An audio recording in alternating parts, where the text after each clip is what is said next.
حضرت بایزید بسطامی رحمت اللہ تعالی علیہ کا انتقال ہوا. اس زمانے میں ایک آدمی کفن چوری کیا کرتا تھا. کفن چوری کرتا تھا, کپڑا بڑا مہنگا ہوتا تھا تو کفن چور بھی پیدا ہو گئے تھے. اور رات کو دیکھتے تھے کہاں کسی کو دفن کیا تو سویرے جا کے کفن چوری کر کے لے آتے. آپ کا انتقال ہوا تو ایک کفن چور آدمی وہ کہتا ہے میں جنازے میں گیا لیکن میں نے کہا یہ اللہ کے ولی ہیں, ان کی طرف مجھے نہیں دیکھنا چاہیے. اگلے دن میں دوبارہ گیا, ایک کفن چوری کرنے تو میری ہمت نہ ہوئی. تیسرے دن پھر گیا تو ہمت نہ ہوئی. کہتے ہیں چوتھے دن ہوا تو حضرت بایزید میری خواب میں آئے, کہنے لگے چل بس کر اب نہ چوری کرنا. میں نے کہا حضور کیا ہوا؟ فرمانے لگے جس نے میرا جنازہ پڑھا اللہ نے سب کی بخشش فرما. تو اب تو بخشا ہوا ہو کہ پھر چوری کرتا ہے, خبردار. حضرت رابعہ بصریہ کا وصال ہوا. بی بی صاحبہ کا جب انتقال ہوا تو کفن چور آ گیا. تو کہتا جب میں نے قبر میں ہاتھ ڈالا نا کفن کو ایک سمجھ لے پھٹا اتار کے کفن کو ہاتھ ڈالا تو بی بی صاحبہ بول پڑی, کہنے لگی چھوڑ دے, خبردار. کہتے میں کانپ گیا, سکتہ طاری ہو گیا. مردہ بول پڑا ہے. جو مردہ ہوتے ہیں انہیں ولیوں کی زندگی سمجھ میں نہیں آتی. مردہ بول پڑا تو حضرت رابعہ بصریہ فرمانے لگی چھوڑ دے, ایک بخشا ہوا ایک بخشی ہوئی کا کفن چوری کرے گا, بس کر چھوڑ دے. تو کہتے میں کام کے پیچھے گرا تو میں نے کہا اماں تو بخشی ہوئی ہے, تیرا تقوی پرہیزگاری خوف خدا زمانہ جانتا ہے, پر میں کیسے بخشا ہوں؟ میں تو پاپی ہوں, میں نے تو ساری زندگی گناہ کبیرہ کیا, مردوں کے کفن چوری کیے, میں کیسے بخشا گیا؟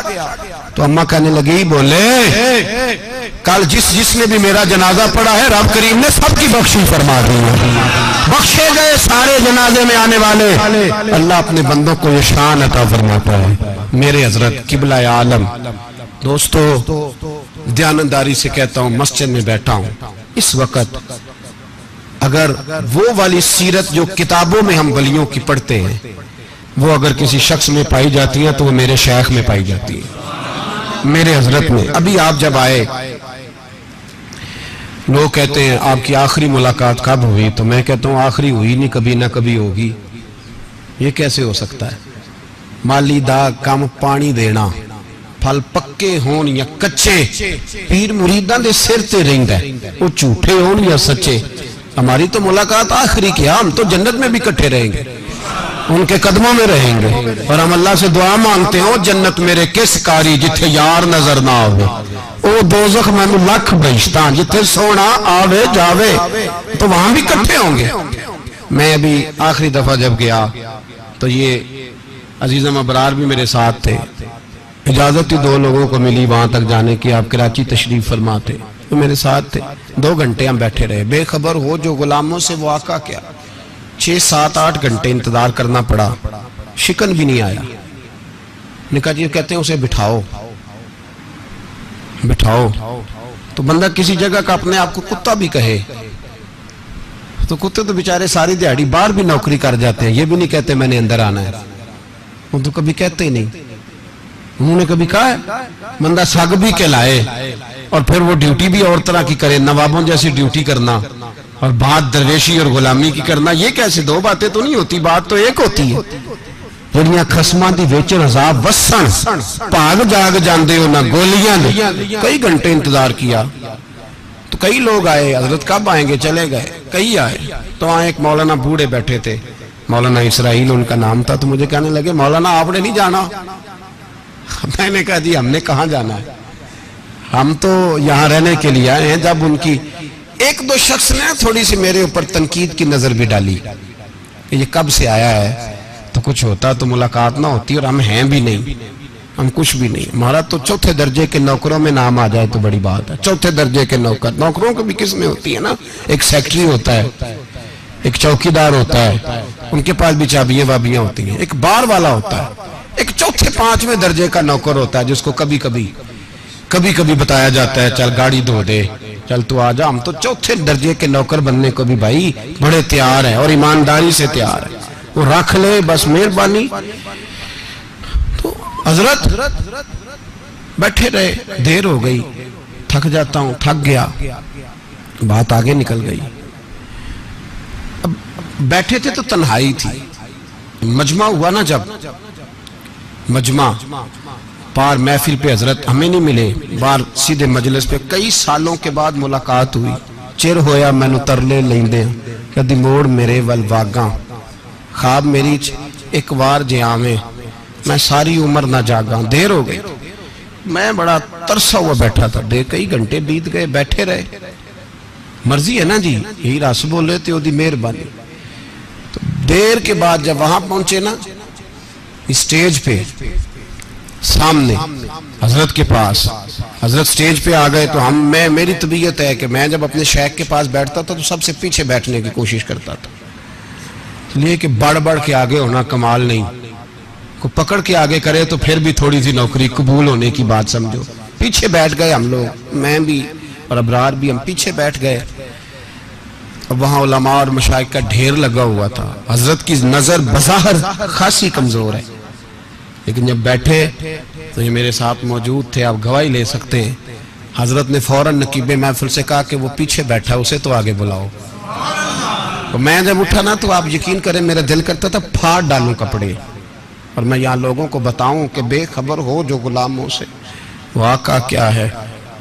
ہم لوگ آگے گئے اور جب میں اسٹیج پہ ان کے قدموں میں بیٹھا تو مجھے کہنے لگے بچے کو بھی بلاؤ جس کو ساتھ لائے ہو. اور جب میں بیٹھا تو ایمانداری کی بات میں نے سلام لی کان میں نے کہا حضور طبیعت کیسی ہے. فرمانے لگے تو جب سے آیا ہے مجھے تب سے پتا ہے تو بیٹھا ہے, تو جب سے آیا ہے مجھے تب سے پتا ہے. اب کل واپس چلے جانا اور جا کے وہاں دین کی نوکری کرنا, تو جب سے آیا ہے مجھے تب سے. مجھے فرمانے لگے کہ تو جب سے آیا ہے نا مجھے تب سے پتا ہے, جاؤ نوکری کرو. اور ایک جملہ کبھی نہیں بھولتا, فرمانے لگے میں تو تمہارے ساتھ ہی ہوتا ہوں. بس بات ختم ہو گئی, معاملات حل ہو گئے. باتیں بڑی ہیں, جو کروں تو کیا کروں, کہو تو راز حیات کہہ دوں, حقیقت کائنات کہہ دوں, وہ بات کہہ دوں جو پتھروں کے دلوں کو بھی پاش پاش کر دے. مجھے ایک شخص کہنے لگا ہر اسٹیج پہ چھائے ہوئے نظر آتے ہو. میں نے کہا کیا کروں, سب سے پیچھے بیٹھا ہوتا ہوں, سب سے پیچھے. لیکن وقت کا غوث اٹھا کے جس کو اسٹیج پہ بٹھائے اسے پیچھے کون بٹھا سکتا ہے. ہم وہ گڑیاں گڈیاں اب پہ اڈیاں. ہم نے ان کی زندگی میں رانائی دیکھی ہے, غریب پروری دیکھی ہے.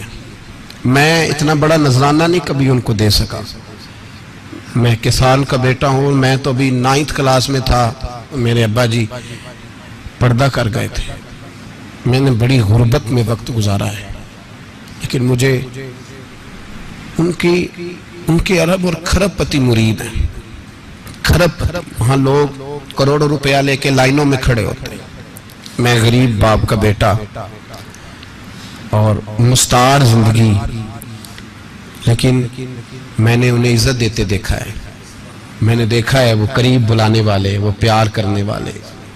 میں نے ان کی غریب, لوگ کہتے ہیں میرا پیر غریب نواز ہے, اور قسم اللہ کی میرا پیر غریب نواز ہے.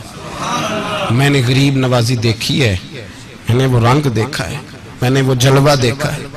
ان کے نرگسی ہونٹ جب کبھی کبھی میرے پیشانی کا بوسہ لیتے تو مجھے یوں لگتا کہ اللہ نے جتنی خوشبو دنیا میں رکھی تھی میرے شیخ نے ساری میرے وجود کے اندر اڈیل دی.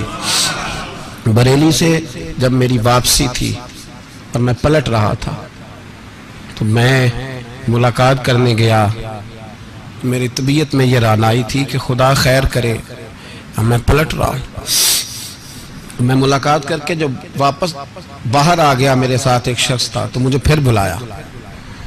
اور جب میں دوبارہ اندر گیا تو مجھے اپنی جیب سے کچھ روپے نکال کے دیے.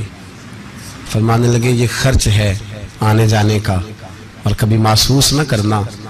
مجھے وہ سب لوگوں کے بیچ میں دیتے تو میرے لیے اعزاز تھا, لیکن میرے جیسے غریب کو نوازنا بھی اور اس کی عزت کا بھی خیال کرنا, یہ مقام, یہ رنگ. میرے پاس کروڑوں باتیں ہیں, بلکہ میں صاف کہوں گا کہ انہی کی محفل سوارتا ہوں. چراغ میرا ہے رات ان کی, میں انہی کے مطلب کی کہہ رہا ہوں. زبان میری ہے بات ان کی. لوگ اپنے ابے کی گدی پہ بیٹھ کے بڑے لوگ ہوتے ہیں, لیکن میں نے بتایا کہ میرے ابا جی کسان تھے، کسی بڑی گدی سے تعلق نہیں، میں کسی جماعت میں کبھی نہیں گیا، کوئی سہارا نہیں لیا۔ مسجد بھی وہ ہے جہاں جب میں آیا تھا تو 3 لوگ نماز کے لیے ہوتے تھے، تو کبھی تیسرا ڈھونڈنا پڑتا تھا۔ جتنے جلوے، جتنی رانائیاں، جتنا حسن، جتنی تازگیاں، اور میرے عزیزوں کے چہروں پر یہ جو نورانیت کا حسن آپ کو نظر آتا ہے نا، یہ میرے حضرت کی ہونٹ سے نکلی ہوئی صرف ایک دعا کا صدقہ ہے، صرف ایک دعا کا صدقہ ہے، صرف ایک دعا کا صدقہ۔ تو بھائی وہ کبھی کبھی یہ شعر پڑھتے ہیں نا میرے عزیز، تو وہ میرے لیے پڑھتے ہیں، میرے لیے شعر پڑھتے ہیں کہ جے کر سائیں وسون کچھ اجیاں نو پھر کیڑا مائی دا لال اجاڑ سکدا ہے، جے کر سائیں وسون کچھ اجیاں پھر کیڑا مائی دا لال۔ طاقت ہے کسی کی، ہمارے سامنے بھی کوئی کھڑا ہو سکتا ہے، کوئی باطل کوئی ہمارے سامنے بھی کھڑا ہو سکتا ہے۔ آپ یقین کریں جتنا دم خم اللہ نے میرے شیخ کی وجہ سے ہمارے سینے میں رکھا ہے، جہاں ہم ہوتے ہیں وہاں ہم ہی ہوتے ہیں۔ میں کوئی سہارا نہیں لیا زندگی میں، کسی کا نام لے کے اپنے آپ کو اونچا نہیں کیا، بس یہ تیری نظر کا کمال ہے اور میری زندگی کا سوال ہے۔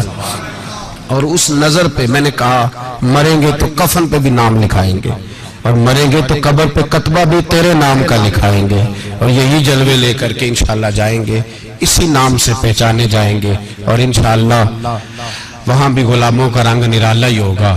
باتیں ہو ہی نہیں سکیں، بھی تو ایک پہلو کھلا ہے، ابھی تو دفتر پیچھے پڑے، انشاءاللہ پھر ایک نشست رکھوں گا، ان کی باتیں پھر چھیڑوں گا، اور یہ باتیں ہوتی رہیں گی انشاءاللہ تعالی۔ مجھے لوگ پوچھتے ہیں ہر تقریر میں کہتے ہو میرے حضرت فرماتے ہیں، تو میں نے کہا کیا کروں، میں تو فرماتا ہی نہیں۔ آپ یقین کریں تیاری کوئی کرتا ہوں، جمعہ میں تقریر کوئی اور ہو جاتی ہے، وہاں کچھ اور کتابیں کچھ اور دیکھ کے آتا ہوں، یہاں کچھ اور ہو جاتی ہے، پھر سمجھ آتی ہے کہ تو بولنے والا ہے ہی نہیں، کوئی اور ہے جو تجھے سبق پڑھاتا ہے، جو تجھے کہتا ہے اس طرح کر کے بات کر، اس طرح کر کے۔ ایک شخص مجھے ناروے سے رات فون کر رہا تھا، کہنے لگا حضرت صاحب آپ کی باتیں میرے سیدھے دل میں لگتی ہیں، اور یہاں بیٹھ کے صحیح ہو گیا ہوں، فیس بک پہ سن کے وجہ کیا ہے؟ میں کہتے مجھے بھی نہیں پتا، مجھے پتا ہو تو میں بتا نہ دوں، یہ مجھے نہیں پتا بھائی، مجھے کیا خبر کہاں یہ مسجد جو کہاں دنیا سے بھی دور ہے، اور کہاں ناروے، اور کہاں لندن، اور کہاں سارا زمانہ، اور کہاں یہ دنیا، ہمیں نہیں پتا۔ بس اتنی بات ہے کہ مالی دا کم پانی دینا، پھل کچے ہون یا پکے، تو پیر مریداں دے سر تے رہندا ہے، جھوٹے ہون یا سچے، یہ پکی بات ہے، یہ کنفرم بات ہے۔ اور مجھے تو کبھی کبھی لگتا ہے وہ صرف میرا ہی خیال نہیں رکھتے، جو مجھ فقیر سے جو وابستہ ہیں ان کا بھی بڑا خیال رکھتے ہیں۔ کئی دفعہ مجھے اپنے کئی عقیدت مندوں اور مریدوں کے پیچھے ان کے جلوے نظر آتے ہیں، مجھے ایسے لگتا ہے جیسے چھا گئی ہے ان پر میرے حضرت کی نورانیت، مجھے رنگ نظر آتا ہے اپنے درویشوں میں ان کے حسن کا۔ بس دعا کریں تا ابد آستانہ یار رہے، وہ آسرا ہے غریبوں کا، وہ برقرار رہے، وہ آسرا ہے غریبوں کا، وہ برقرار رہے۔ آخر دعویٰ الحمدللہ رب العالمین۔